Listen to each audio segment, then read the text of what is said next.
Sunak failed to stick to a 4-point migration plan that he made with former Home Secretary Suella Braverman, which apparently was the reason she quit her role. Yes, the Daily Telegraph says the agreement, including the pledge to raise the minimum salary threshold required for foreign skilled workers from £26,000 to £40,000.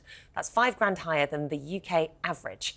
Now, it comes as the PM continues to face pressure after those all-time high net migration figures of 745,000 people. Well, it wouldn't be the morning, would it, without TalkTV's chief political commentator and nerd, Peter Cardwell. Pete, welcome to Monday. Sorry, can I just check that 40 grand figure? Yes. Is that right? What is the average British... I thought the average British rate was 31,000, not 34. So the average, 35. the average salary is 34,900. Right, OK. So it's £5,000 more. Listen, so much we want to talk to you about. Where do we start? I'm looking in and thinking, I was saying this morning in our meeting, I think the Tory party is about to seismically split like it hasn't for years. Yes. Whether it's Braverman, whether it's that other party, you know, the ones that want to change things, reform, dragging people like Johnson or Lee Anderson. There were claims over the weekend. That's right.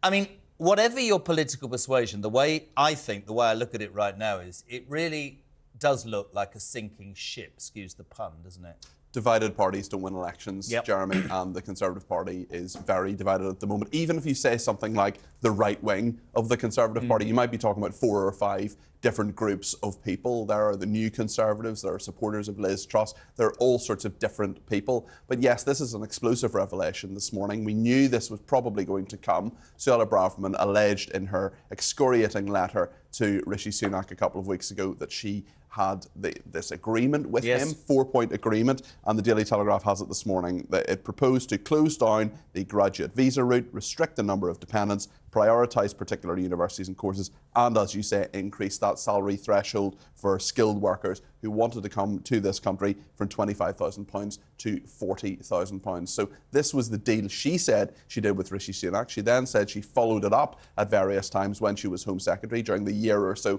that she was Home Secretary under Rishi Sunak, and answer came there none. So this bitter row at the heart of the Conservative Party, really for the soul of the Conservative Party, continues today. So it doesn't really make sense to me that they would increase that threshold. By all means, I understand why people would want more skilled workers coming into the country, but ultimately where the labour shortages are in the country at the moment are those lower paid jobs. So surely we're going to be ending up shutting out people who otherwise would fill in jobs in hospitality, nursing, etc. I think that's a good point. There's also the point that Rishi Sunak and Jeremy Hunt made last week, in that there are over 1 million people who in this country who can work but don't. They want to get them back into those roles, or any role, really. It's better to work than not work. Rishi Sunak often talks about that he believes in the dignity of work, is something that he talks about quite a lot. But certainly in terms of migrants, that is what Suella Braverman was proposing, saying that making it more difficult, essentially, to come into the country.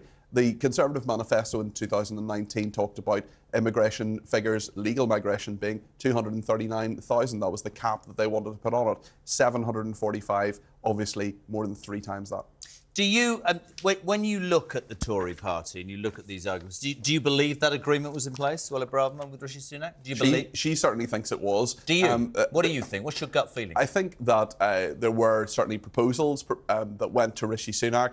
The problem so he would have known, mate, in getting rid of it, that this was going to come and bite him. He would have known her position, certainly, but nothing was ever signed necessarily. Her contention appeared to be that this was, set in stone, that this was definitely going to happen, and then that Rishi Sunak reneged on the deal. His position would probably be, look, she put proposals forward, as many cabinet ministers do, but it's up to him as Prime Minister to decide what actually happens. Can I ask you about Reform UK?